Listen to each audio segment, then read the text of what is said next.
Hi, I'm Tommy Moore from the Bartitzer Lab, and in this video I wanted to just meander my way through something I've been thinking about, and it's to do with combatives. And one of the things I find is when you start to deconstruct what the purpose of combatives is.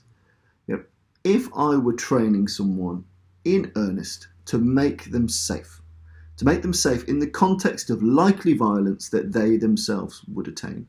And I know we like to explore other types of violence as martial artists. That's cool, from other times and places, in the same way that I study firearms, but I'm not around or amongst firearms in my day-to-day life and in my country. It's just not a thing. But anyway, it's fun and it's interesting, so I can put that on a shelf somewhere else. But if we take something like combatives, one of my problems is if I was training someone in earnest to keep themselves safe, I would probably spend the greater portion of my time putting them through a sporting program of works. So for example, if I had a daughter, which I don't, but if I had a daughter, could I hand on heart say, you go to that Krav Maga school, or you go to that reality-based self-defense school, and feel like I had done due diligence in keeping her safe? It would be hard. It would depend a lot on the school, naturally, and there are some very good schools out there. But hand on heart, could I say I trust that to deliver results? I'm not sure I could. If I were to say, go to that judo club, or that jiu-jitsu club, or that boxing club, or that Thai boxing club, you go there for a number of months, I could say honestly that I'd feel like much due diligence has been done. I could feel trust and faith that after a while, that daughter, that fictional daughter, would have skills. Those skills would have been explained in a rather simple way. Those skills would have been tested by not just people of their own size and weight, but by others. Whilst people compete in weight categories, much open sparring and much open rolling is done across all weights, and that's very important. That's very good to do. So if you're just training for competition, make sure you roll with the bigger and the smaller guys. It's very, very important. But either way, I would feel trust that skills have been taught, principles have been taught, skills have been tested against others, and that healthy doses of fear would have been involved in that training. And that fear is very important because you can face actual bodily harm. When you go boxing, when you go judo, when you go wrestling, when you go sambo, when you go a place like that, when you spar, when you fight, you are in danger of actual bodily harm, potentially death. And that fear is real, and you can't emulate fear. Now, one of the things I see a lot in the combatives community is people try and emulate fear. They will shout at you and push you and provoke you, maybe spit on you, knacker you out, make you spin, make you run, make you jump, make a room nice and foggy. But you know that when you do that test, which is what people often do in lieu of sparring in many of these places, when you do that test, that person shouting at you isn't some gangbanger in Croydon. It's not some motherfucker that's going to stab you up and steal your money and stab your girlfriend, steal your dog, whatever. It's not. It's Gary. Gary the accountant that works in Swindon, that is coming to my daughter's christening next week. It's Gary. It's Gary pretending to be a gangster. It's John pretending to be a gangster. And as much as they might want to play the part, they're not real. They're not real people. And there's not much real threat.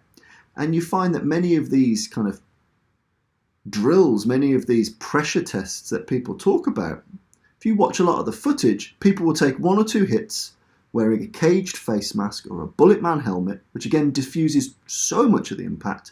So they'll take one or two crappy palm strikes on one of those, get some slightly pulled hammer fist to the back of their head as they limply accept the drill to continue. Or, alternatively, they make much combative noise. The person being hit will still growl and swear and do stuff, and they might wrestle you around a bit. But at no juncture, really, are you in any danger of taking some serious trauma back. In the vast majority of places, there are clubs, absolutely clubs, and clubs I've been to, and pressure testing which I've been to, which goes against this trend. But I'd say the vast majority, you'll hit the padded up man or the padded up people. They will fold a little bit, you'll hit them a couple more times with much snarling and ado, and you'll fuck off. You compare that to when you rock up at boxing or Thai boxing or BJJ, and after after you've got to a point where you are not shit, people will come in that can physically fuck you up. You have an open sparring day, and in front of you some guy you don't know, but all you know is he's 6'5", and his coach has come and his friends have come, and you're going to spar, and you know that when he hits you it's going to hurt really bad, and you don't want to look like a dickhead in front of all your mates and all your club, and you might be the club's big guy. You don't want to look like a knob. You don't want to get bashed up and mashed up by this person. So you're in a situation where you are hitting and grappling each other in earnest. There is real pain, there is real shame, there is real fear, there is real sense of competition and grit, and those people you can pretty much guarantee are physically capable people compared to the lucky bag kind of hit and miss of what you'd get in most self-defense or combatives clubs. So you know that 90% of people at a good judo club are going to be fucking good judoka. You can't really have that same guarantee at your leisure centre Krav Maga club. So, if I think about things honestly, when I look at things like combatives pressure drills, I see a lot of capitulation, a lot of early capitulation, because it's a drill. They're drilling. So whilst the right aggressive sounds are being made, much snarling and shirt pulling, physical trauma back on that person is relatively low. So you don't have the fear effect that you would have sparring or fighting in a combative art, in a fighting art. I find that there's an overload in pseudoscience. So one of the things that fucks me off with combatives and with the genre is that people say, we looked at things like karate and kickboxing and kung fu, and we laughed at them because they got too much waste in there, too much waffle, too much shit. We've only got a couple of techniques. Fine, that's cool. Absolutely, fewer techniques, very useful. However, in that gap, instead of letting people just use that time to train solidly, a lot of people are being filled with a huge amount of pseudoscience that you can't do much about and you can't weaponize. So, for example, many people in a combatives community talk about the OODA loop and how important the OODA loop is, and colour codes of awareness and blah, blah, blah, blah, blah, blah, blah. There are recurring things, psychology, types of crime, OODA loop, blah, and they're all really interesting. But you can also spend a huge amount of time covering that material. But when John Johnson leaves your club, how much of understanding adrenal stress states is going to help him when suddenly he finds himself being pushed against the kebab shop door and slapped round the face? How much of that is really going to be of use to him? How much is he going to philosophize and draw upon the adrenal glands? How much is he going to philosophize and draw upon what condition he might have been in or could have been in? All these things are really important, and I teach them myself, all of these philosophical things. But I find that with one hand, a lot of combative systems have taken away many physical techniques, but in their place, they have put a huge amount of what is often pseudoscience, waffle, babble, things that do not apply or cannot apply, or only apply in retrospect in a physical encounter. Whereas if John Johnson had spent that time just scrapping, just wrestling, just boxing, and then maybe spent 10% of his time just thinking about awareness and staying safe and the law, I find that the ratio is better adjusted if you were to go 80% combat sports methodology, 20% combatives testing and principles. There are some things that you will not get. You won't really get multiple opponents, you won't really get weapons, you won't really get self-defense in the law, and absolutely combatives, really important that they bring those things to the party. But it's important that we don't overspread what should be 20% into the 80% of time you just being ragged around, hit, pushed, punched, locked, strangled, otherwise physically fucked up. Because it's those kind of things that provide the fitness, the mental toughness, the self-reliance. All of these things are as useful as combatives principles. To be mentally tough, to be resilient, to know that you can take hits and give hits, to know that I've just done 5 rounds with an 18-stone heavyweight, so you 9-stone streak of piss out the bar, I can do you. I can take what you've got to give. I know I can. I don't believe I can. I know I can because I've done it. That kind of self-awareness and self-knowledge is very, very, very important. So I find that typically in the combatives community, there's too much reliance on principle talk and psychology and pseudoscience, and I find that that can sometimes be detrimental to the type of training that you need to apply. I find that the pressure testing drills, often they're a lot about adrenalization, by which they mean knackering you out. But the problem is, knackering you out, making you really tired, still isn't eliciting the fear. The pressure test should be fear. It should not be tiredness. It shouldn't be exhaustion. Exhaustion is one feature of adrenal dump, but it's not the feature. The feature is shitting yourself fear.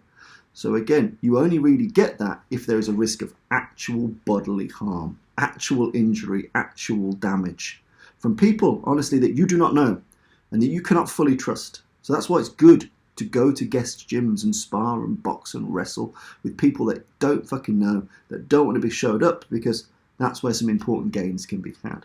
So again, when you think about, am I being pressure tested, think about, have I had shit the bed fear, or have I just had shit the bed exhaustion? Because they are very two different things.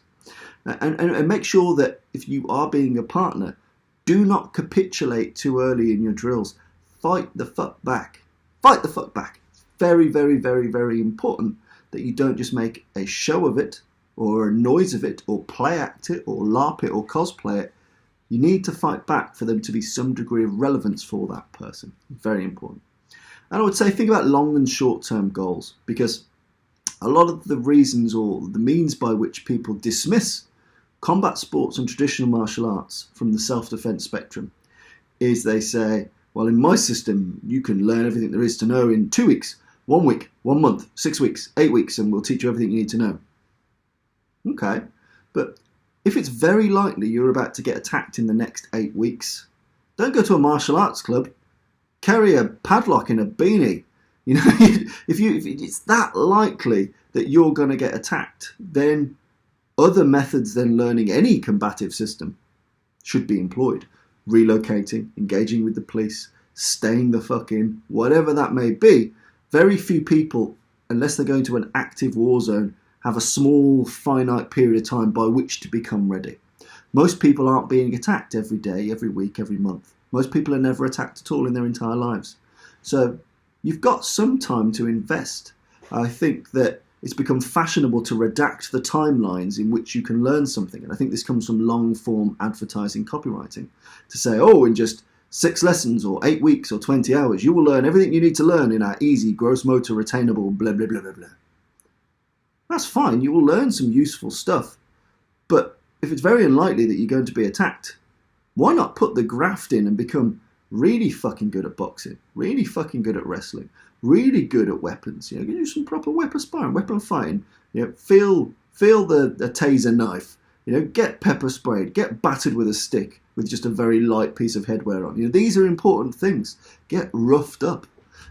So I would say that, you know, we artificially redact the timelines someone may train in, and then say, oh, well, you can't learn to box in 6 weeks, but you can learn this. That's fine. But if I'm not going to get attacked for a couple of years, and odds are I won't, why not put in the graft to be very good at certain skills? That's an important thing. Now, I don't like it when students come to me and say, I've only got a couple of hours, what can you show me? If you only got a couple of hours and you're about to be physically attacked, you need to be on a whole other level of self-prepared and to find other safeguards than learning martial arts or combatives. So I think it's important to remove from the discourse how quickly you can learn something. What is important is how much you can retain. Now, retention is a useful argument, and that's where redacted technique ranges do come in. So talk about how things are to retain. That's important. But again, a lot of those things in combat sports, a lot of the superfluous stuff is weeded out. It's only after a point of excellence that you can start to weave in jazzy shit that no one should be able to pull off. But the medium baseline level of combat sports people is being very good at basics, under duress, with fear, with adrenaline, with actual bodily harm coming their way, and they get good at handling that. So in short, my advice, if I was to take a fictional son or daughter in my mind, I would put an 80-20 rule in. 80% tried and tested combat sports and arts, 20% on psychology, law, multiples, weapons, and other ancillary areas of violence. Unless the types of violence endemic to me nearby were an inverse of that, unless there was a much greater likelihood of me finding myself falling foul of one of those. But even so, I'd still keep a large portion of that fictional pie focused on things we know work, we know are tried and tested, and the quality control is excellent, because if the club is competing, it can only compete so long as it's got competitors. So things to think about. But I would say, if you can, whether if you're a fighting arts instructor, try and weave in some of the better elements of combatives. If you teach an MMA club, a boxing club, a kickboxing club, take the time to bring in someone that speaks about the law, speaks about multiple opponents or knives and psychology and adrenaline. Do that. So it should be two-way traffic. If you teach in one of those places, make sure you welcome in some of those combative thoughts and combative principles. And by the same token, if you're a combatives instructor, try not to overstress how different combat sports are to fighting. Because whilst that may be true, the attribute development, the self-reliance, the skills, the ability to just scrap and survive and do well and keep yourself safe, all you can do to be legal is go to places where actual bodily harm can come to you and get used to it and become inured to it. So you can either go to the police, go become a criminal, go join the army, but even in those places your experiences can be limited depending on where you're posted and what you do. But combat sports, that actual bodily harm will come your way. You will need to survive it. You will need to deal it out. And this is very important. So for me, is there such a thing as too much combatives? I would say yes. I would say you must address the personal balance yourself as to what you think you need, because it's a very personal decision. Protect yourself at all times. So don't just listen to people like me on the internet. Look inwards, make your own informed decision. But I would say that, hand on heart, if I was looking personally, where I would put someone that's under my care, an 80-20 or a 70-30 rule of tried and tested combat sports with just the right amount of combatives, I think that is a golden place to be, and will keep the vast majority of people very safe indeed. But just my thoughts. I welcome your opinions. I don't dismiss any party, any art. I'm very open-minded to lots of different platforms. I love them all. I will go dress up in pyjamas and play with the karatekas. I will whap on the gloves and I'll go box with the boxers. I will put on a skull t-shirt and I'll go growl with the combative guys. It's all cool with me. I love all of it. But just my thoughts on the matter.